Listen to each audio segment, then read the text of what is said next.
When looking through the detainees, when we see who was caught in this big dragnet of Operation Lalang, we've seen people who are involved in ARE, we've seen people involved in the Chinese associations, we've seen politicians, political analysts.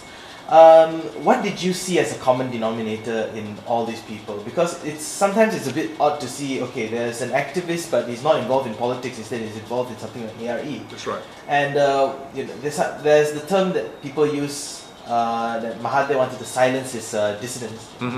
But did you see any other common denominators within all the people that were picked up during Operation Lalang? I think the main purpose of Operation Lalang, that sometimes people forget this. The main purpose of Operation Lalang was to create a kind of reign of terror. Not only to deal with the dissidents, of course the people who were sent to Kamunting ultimately were only the dissidents. The Barisan Nasional detainees were released before the 6 days. Not only to deal with the dissidents, because it was a kind of punitive thing, you could say, to punish people like me for writing, for saying, for being vocal. Apart from that, the idea was to create a reign of terror for Mahathir to deal with the judiciary, which was his main target. Operation Lalang was not people like us. We were just part of that reign of terror so that he could launch the assault on the judiciary when he sacked the Lord President and suspended 3 Supreme Court judges. Because they were going to decide on the Team A, Team B case in court. That is the main purpose of Operation Lalang. Not to deal with us. We were just by the by, to create that terror. First, to teach dissidents a lesson, not to.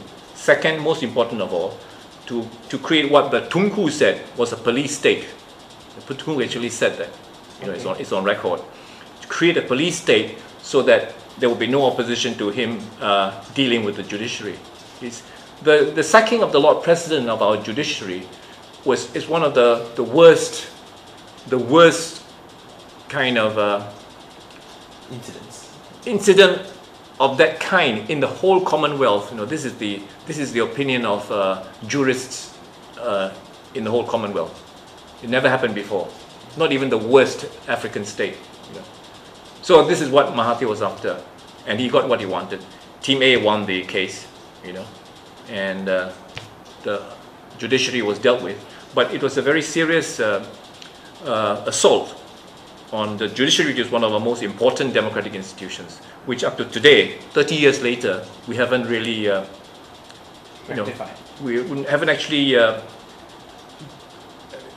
accomplished an independent judiciary that we had before Operation Lalang, before 1988, and that is the most serious assault on the Malaysian democracy. People should remember that on this 30th anniversary.